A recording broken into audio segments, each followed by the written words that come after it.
स्वागत है आप सभी का आज की हमारी वीडियो में। आज हम करेंगे यूपीएसआई से रिलेटेड टॉप 50 क्वेश्चंस, जिसमें हम आपको आंसर भी क्वेश्चन पढ़ेंगे, फिर उसको आंसर बताएंगे और उसको थोड़ा बहुत एक्सप्लेन भी करेंगे। तो चलिए शुरू करते हैं। हमारा पहला प्रश्न है, संगम, संवाद, संतोष, संस्कार, संयुक्त आदि शब्दों में कौन सा उपसर्ग है? तो इसका आपका करेक्ट आंसर होगा ऑप्शन ए, सम उपसर्ग। ठीक है, तो अब इसको हम एक्सप्लेन करते हैं। दिए गए शब्द में सम उपसर्ग है जो शब्दांश शब्दों के आदि में जुड़कर उनके अर्थ में कुछ विशेषता उत्पन्न करता है, वे उपसर्ग कहलाते हैं। सम एक संस्कृत उपसर्ग है जिसका अर्थ पूर्णता या संयोग है। अगला प्रश्न है, निम्नलिखित में से कौन सा उपसर्ग उर्दू का नहीं है? तो आपका करेक्ट आंसर होगा ऑप्शन बी, उन। उन उपसर्ग संस्कृत हिंदी वर्ग का उपसर्ग है। हिंदी, उर्दू व संस्कृत वर्ग में उपसर्ग क्रमशः 10, 19 और 22 है। अब हिंदी में है हमारे 10, उर्दू में है हमारे 19 और संस्कृत में 22 उपसर्ग है। ये आपको याद रखना है। अगला प्रश्न है, किस शब्द में उपसर्ग नहीं है? तो आपका करेक्ट ऑप्शन होगा ऑप्शन सी, विरासत में कोई उपसर्ग नहीं है। ऑप्शन सी, विरासत में कोई उपसर्ग नहीं है। आगे चलते हैं। अगला प्रश्न है, इनमें से उर्दू का उपसर्ग कौन सा है? तो इसमें उर्दू का उपसर्ग है ऑप्शन ए, अल। ये संस्कृत का है, ये दो हिंदी के उपसर्ग है और ये उर्दू का उपसर्ग है। दे रखा है इसमें देखो, अल उर्दू का उपसर्ग है, भर और अन हिंदी के उपसर्ग है, उप संस्कृत का उपसर्ग है। आगे चलते हैं। हिंदी में विदेशी भाषाओं से आए उपसर्ग क्या कहलाते हैं? तो इसमें आपका करेक्ट आंसर होगा ऑप्शन बी, आगत उपसर्ग। ये हमारे सभी जो प्रश्न है ये पिछले सालों के प्रश्न है, जो यूपीएसआई ये प्रश्न है 2021 का। तो हम इसका आंसर देखते हैं। हिंदी में विदेशी भाषाओं से आए उपसर्ग को आगत उपसर्ग कहते हैं। जैसे अरबी शब्द है ये अदालत, हकीम। फारसी शब्द है समोसा, नमक। पुर्तगाली शब्द है कप्तान, तौलिया। अंग्रेजी है डॉक्टर, अफसर। तुर्की है कैंची, बेगम। ठीक है। अगला प्रश्न है, किस शब्द में अन उपसर्ग का प्रयोग नहीं हुआ है? आपका करेक्ट ऑप्शन होगा ऑप्शन बी, अनुगम में आपका अन उपसर्ग का प्रयोग नहीं हुआ है। इसमें तो आप इसमें सॉल्यूशन देखिए। अनुगमन में अन उपसर्ग का प्रयोग अन प्लस उपम अनुपम, अन प्लस उचित अनुचित, अन प्लस इच्छा अनिच्छा। तो आपका करेक्ट ऑप्शन होगा ऑप्शन बी। आगे चलते हैं। अगला प्रश्न है, आजीवन शब्द में कौन सा उपसर्ग है? आजीवन शब्द में उपसर्ग है आ। तो आपका करेक्ट ऑप्शन होगा ऑप्शन सी। तो ये आपको कैसे बनता है, आ प्लस जीवन, तो ये आपका हो जाएगा आजीवन। ठीक है, ऑप्शन सी आपका करेक्ट है। ये आप यहाँ पे देख भी सकते हैं, आजीवन उपसर्ग है आ। आगे चलते हैं। अगला प्रश्न है, अधिष्ठता शब्द में कौन सा उपसर्ग है? तो आपका अधिष्ठा शब्द में उपसर्ग है, इसका आपका होगा अधि प्लस स्था। तो आपका इसमें अति उपसर्ग हो जाएगा, ऑप्शन ए करेक्ट हो जाएगा। आगे चलते हैं। आप इसका यह सॉल्यूशन भी देख सकते हैं। अगला प्रश्न है, आच्छादन शब्द में कौन सा उपसर्ग है? तो आपका आच्छादन शब्द में उपसर्ग होगा आ। करेक्ट ऑप्शन होगा आपका सी। अगला प्रश्न है, निम्न में से कौन सा शब्द अन उपसर्ग के योग से बना है? तो इसमें आपका करेक्ट आंसर होगा ऑप्शन ए, अन प्लस एक। ठीक है, करेक्ट ऑप्शन आपका होगा ए। इसमें ए प्लस नी प्लस आई, इसका हो गया अन्याय। इसमें कोई उपसर्ग नहीं है, इसमें है अन प्लस हद। ठीक है, आगे चलते हैं। ये आपको दे रखा है यहाँ पे सॉल्यूशन। अगला प्रश्न है, बिन पढ़ा शब्द में कौन सा उपसर्ग है? तो आपका करेक्ट ऑप्शन होगा ऑप्शन सी, बिन। इसका आप करेंगे बिन प्लस पढ़ा, मतलब बिन पढ़ा हो गया। करेक्ट ऑप्शन होगा आपका सी। अगला प्रश्न है, प्रतिवाद शब्द में कौन सा उपसर्ग है? तो प्रतिवादी शब्द में होगा आपका उपसर्ग प्रति। ऑप्शन बी करेक्ट हो गया। ये हो जाएगा प्रति प्लस वाद। अगला प्रश्न है, निम्नलिखित में से कौन सा शब्द क उपसर्ग से बना है? तो इसमें आपका बना है ऑप्शन सी, क प्लस पूत, कपूत। ठीक है, ऑप्शन सी करेक्ट हो जाएगा। अगला प्रश्न है, अहिंसा शब्द में कौन सा उपसर्ग है? अहिंसा को आप तोड़ेंगे तो कैसे टूटेगा? ए प्लस हिंसा। ठीक है, तो इसमें अ उपसर्ग हो गया, ऑप्शन सी करेक्ट हो जाएगा। अगला प्रश्न है, परिवार शब्द में कौन सा उपसर्ग है? इसमें हो जाएगा परि प्लस वार। इसमें परि उपसर्ग हो गया, ऑप्शन ए आपका करेक्ट हो जाएगा। ठीक है, अब इसके बारे में थोड़ी हमें जानकारी दे रखी। परिवार शब्द में परि उपसर्ग का प्रयोग किया गया है। उपसर्ग जो किसी शब्द के पहले आकर उस शब्द के अर्थ में परिवर्तन लाते हैं उपसर्ग कहलाते हैं। ये आपकी डेफिनेशन हो गई। परि उपसर्ग से बनने वाले अन्य शब्द, इसमें मतलब परि शब्द से, परि उपसर्ग से जो जो अन्य शब्द बन रहे हैं उनके बारे में लिखा गया है। यहाँ परिजन हो गया, परिश्रम हो गया, परिणाम हो गया और परिवार हो गया। ठीक है, अगला प्रश्न है, इनमें से सम उपसर्ग से निर्मित शब्द रूप कौन सा है? इसमें करेक्ट ऑप्शन होगा ऑप्शन डी, उपयुक्त सभी। क्योंकि ये बनेगा संस्कृत का बनेगा सम प्लस कृत, सम्मेलन का बनेगा सम प्लस मिलन। ठीक है, संस्कार का मिलेगा सन प्लस कार, सम प्लस कार। ठीक है, तो प्रश्न आपका डी करेक्ट हो जाएगा। अगला प्रश्न है कि आपको लिखा हुआ है यहाँ पे सॉल्यूशन। अगला प्रश्न है, अत्युक्ति शब्द में कौन सा उपसर्ग है? तो इसमें आपका करेक्ट ऑप्शन होगा ऑप्शन बी। अब इस अत्युक्ति को आप कैसे तोड़ेंगे? अति प्लस युक्ति। ठीक है, तो आपको इसमें हो जाएगा अति, ऑप्शन बी करेक्ट। अगला प्रश्न है, ये आपको सॉल्यूशन भी दे रखा है यहाँ पे। हर प्रश्न का उत्तर आपको सॉल्यूशन के रूप में दे रखा है, आप देख सकते हैं पॉज करके। अगला प्रश्न है, अभिमान शब्द में कौन सा उपसर्ग है? तो आप अभिमान को कैसे तोड़ेंगे? अभि प्लस मान। ठीक है, तो इसमें आपका उपसर्ग कौन सा होगा? सबको पता है, अभि उपसर्ग होगा, ऑप्शन सी। ठीक है,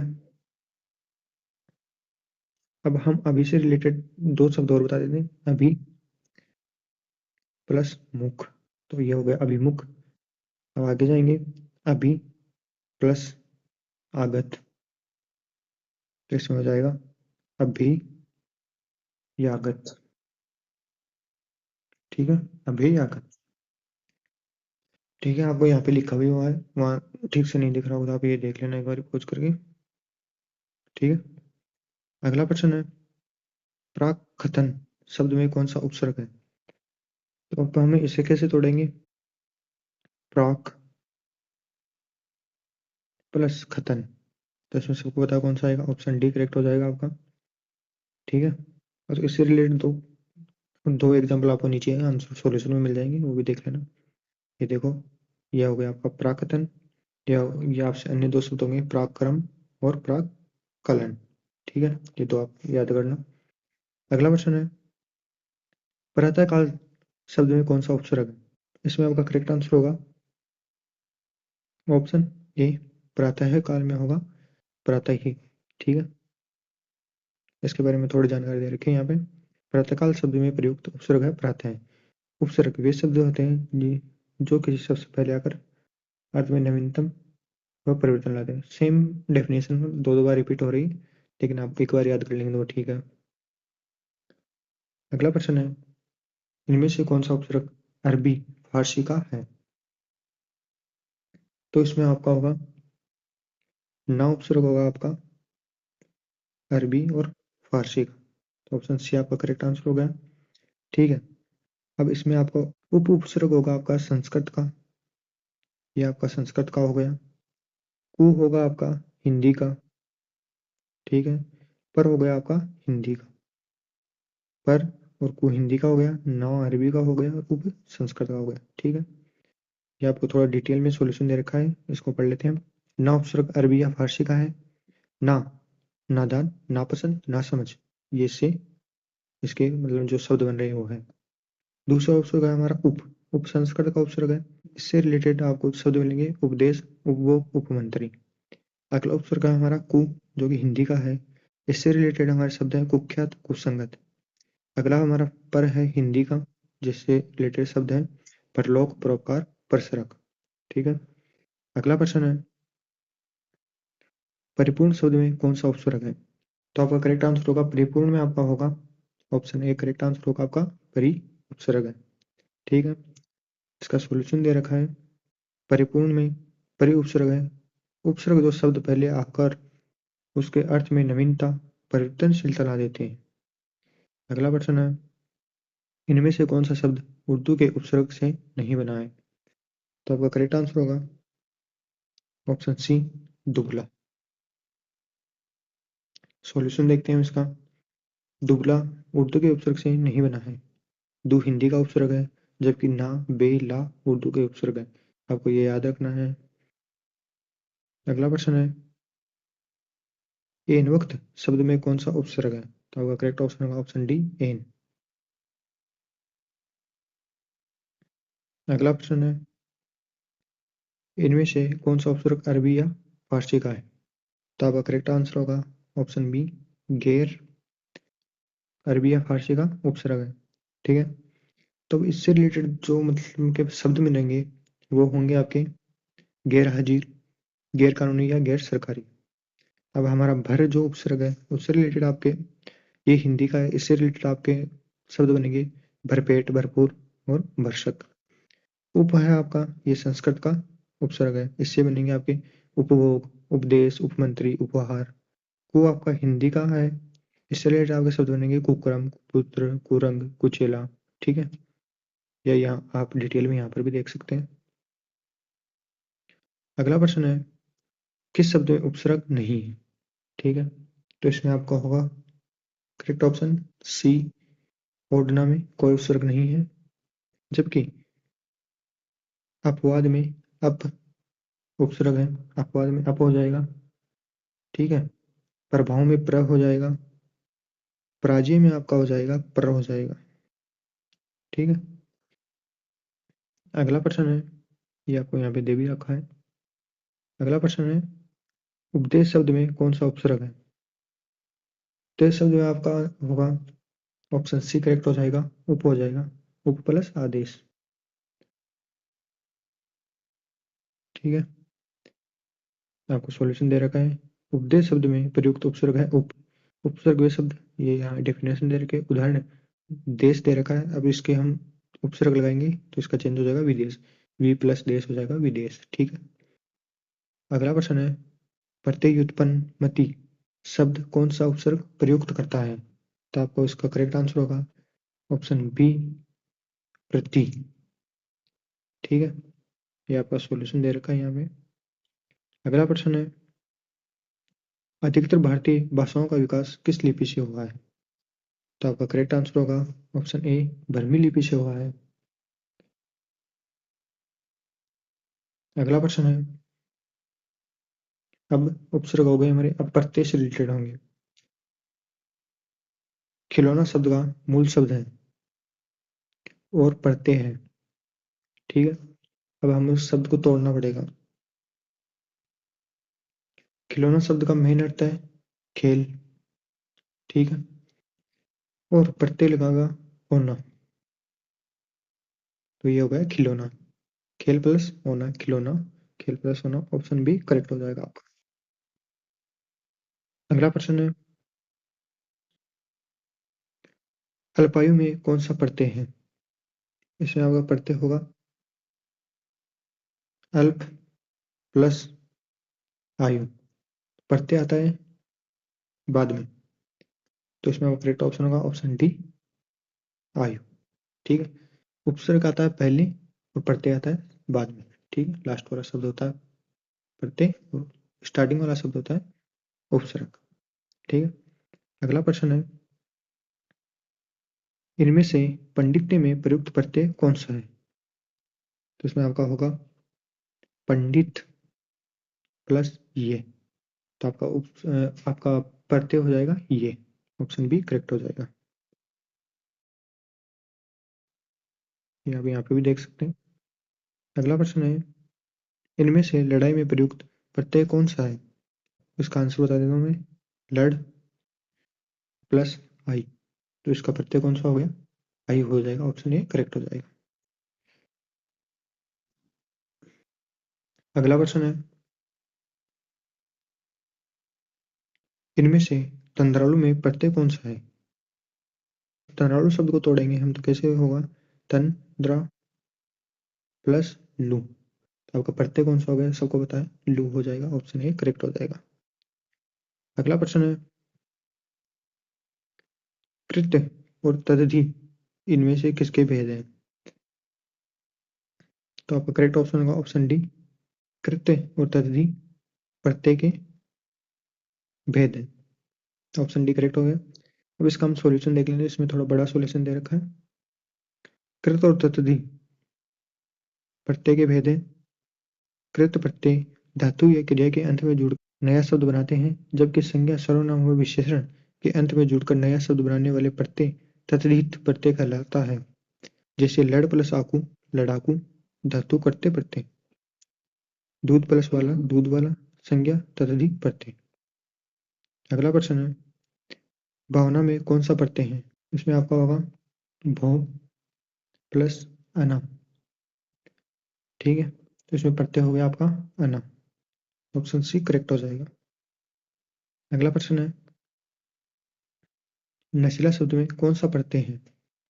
तो आपका करेक्ट आंसर होगा ऑप्शन ए नशा प्लस ईला, तो आपका प्रत्यय होगा ईला, ऑप्शन ए। अगला प्रश्न है, चतुराई शब्द में कौन सा प्रत्यय है? चतुराई शब्द में आपका प्रत्यय होगा चतुर प्लस आई, तो सबको पता है इसका प्रत्यय होगा आई, ऑप्शन ए करेक्ट हो जाएगा। अगला प्रश्न है, करुणामय शब्द में कौन सा प्रत्यय है? तो आपका इसमें प्रत्यय होगा मई, ऑप्शन ए करेक्ट हो जाएगा, करुणा प्लस मई। ठीक है, अगला प्रश्न है, पूजा में कौन सा प्रत्यय है? तो इसमें आपका होगा पूज प्लस आ, इसमें प्रत्यय हो गया आपका आ, ऑप्शन ए करेक्ट हो जाएगा। अगला प्रश्न है, बहाव शब्द में कौन सा प्रत्यय प्रयुक्त हुआ है? तो इसमें आपका होगा बह प्लस आओ, तो आपका प्रत्यय हो जाएगा आओ, ऑप्शन बी करेक्ट हो जाएगा। अगला प्रश्न है, सनसनाहट शब्द में कौन सा प्रत्यय प्रयुक्त हुआ है? तो इसमें हुआ है आहट, ऑप्शन डी करेक्ट हो जाएगा, सनसना आहट। अगला प्रश्न है, आध्यात्मिक शब्द में कौन सा प्रत्यय है? तो इसमें हो जाएगा अध्यात्म, अध्यात्म प्लस इक, आपका इक प्रत्यय हो जाएगा, ऑप्शन डी करेक्ट हो जाएगा। अगला प्रश्न है, पुल्लिंग शब्द में कौन सा प्रत्यय है? पुल्लिंग शब्द आपका प्रत्यय होगा कुल प्लस इन, आपका इन प्रत्यय होगा, ऑप्शन ए करेक्ट हो जाएगा। ठीक है, ये यहाँ पे वही एक्सप्लेन कर रखा है, यही डेफिनेशन दे रखी है यहाँ पे। उदाहरण के लिए शौकीन में शौक प्लस इन शौकीन हो जाएगा, रंग प्लस इन रंगीन हो जाएगा, नमक प्लस इन नमकीन हो जाएगा, संग प्लस इन संगीन हो जाएगा। ठीक है, अगला प्रश्न है, पारदेशिक शब्द में कौन सा प्रत्यय है? तो आपका पारदर्शिक शब्द में प्रत्यय होगा, एक प्रत्यय होगा ऑप्शन बी। हम इसे कैसे करेंगे, परदेश प्लस एक, प्रदेशी। ठीक है, अगला प्रश्न है, इनमें से कौन सा शब्द एला प्रत्यय से निर्मित नहीं है। तो हम देखते हैं, इसका सॉल्यूशन करते हैं हम। जैसे अकेला है, इसको करते हैं एक प्लस एला, तो इसका प्रत्यय हो गया एला। बघेला, तो इसमें हो जाएगा बग प्लस एला, ये प्रत्यय हो गया। अध प्लस एला, अधा प्लस एला, अधा प्लस एला हो जाएगा आपका अधेला, लेकिन मटेला नहीं होगा। ऑप्शन आपका होगा सी, करेक्ट हो जाएगा सी। ये यहाँ पे दे भी रखा है। अगला प्रश्न है, राष्ट्रीय शब्द में कौन सा प्रत्यय है। तो इसमें कौन सा प्रत्यय होगा आपका, राष्ट्र, राष्ट्र प्लस ई, तो आपका ये प्रत्यय हो गया, ऑप्शन सी करेक्ट हो जाएगा। अब ऐसे ही दो शब्द और बता देता हूँ मैं, भारत प्लस ई, भारतीय। देश प्लस ई, देशीय। ठीक है, ये आप यहाँ पे भी देख सकते हैं, यहाँ पे एक एक्स्ट्रा शब्द दे रखा है, ये भी कर लेना। अगला प्रश्न है, नवीन शब्द में कौन सा प्रत्यय है। नवीन शब्द में आपका प्रत्यय होगा इन, नव प्लस इन, नवीन में हो जाएगा इन प्रत्यय हो गया, ऑप्शन ए करेक्ट हो गया। ठीक है, तो इसको हम तोड़ते हैं, जैसे नव प्लस इन, नवीन हो गया। कुल प्लस इन, कुलीन हो गया, ऐसे। ठीक है,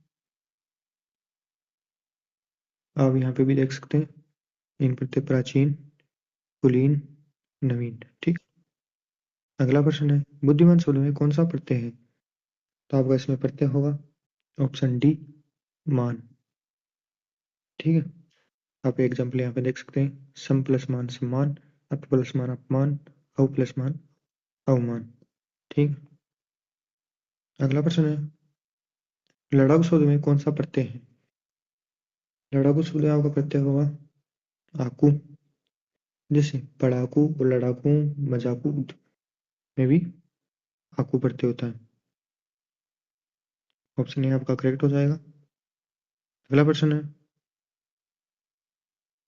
इनमें से कनिष्ठ शब्द में कौन सा प्रत्यय प्रयुक्त हुआ है। तो इसमें आपका प्रत्यय होगा कनिष्ठ, ये इसमें हो जाएगा इष्ट, कनी प्लस इष्ट, ऑप्शन सी करेक्ट हो। हमारे 50 क्वेश्चन कंप्लीट हो गए, इसमें शायद 5 क्वेश्चन एक्स्ट्रा दे रखे, वो भी कर लेते हैं साथ में।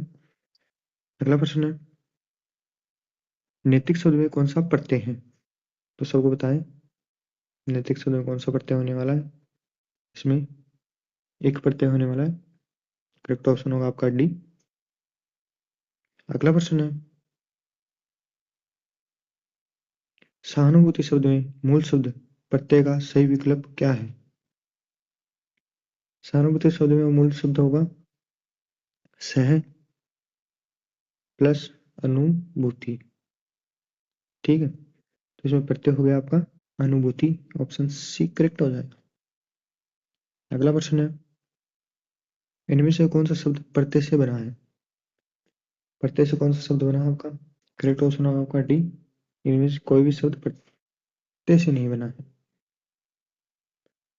अभियोग में आपका हुआ है अभी उपसर्ग का प्रयोग। ठीक है, अपमान में हुआ आपका अप उपसर्ग का प्रयोग, ये यहाँ पे दे रखा आपका सॉल्यूशन। अगला प्रश्न है, इनमें से कौन सा प्रत्यय लेखक शब्द के अंत में प्रयुक्त हुआ है। तो आपका करेक्ट आंसर होगा आपका ऑप्शन डी, अक। लेख प्लस अक, लेखक, अक प्रत्यय हो जाएगा आपका ऑप्शन डी। अगला प्रश्न है, खतनी शब्द में कौन सा प्रत्यय है। खतन प्लस ई है, देशी वाला ही आ गया, राष्ट्रीय वाला। ठीक है, ऑप्शन बी करेक्ट हो जाएगा, ये आपका सॉल्यूशन दे रखा है।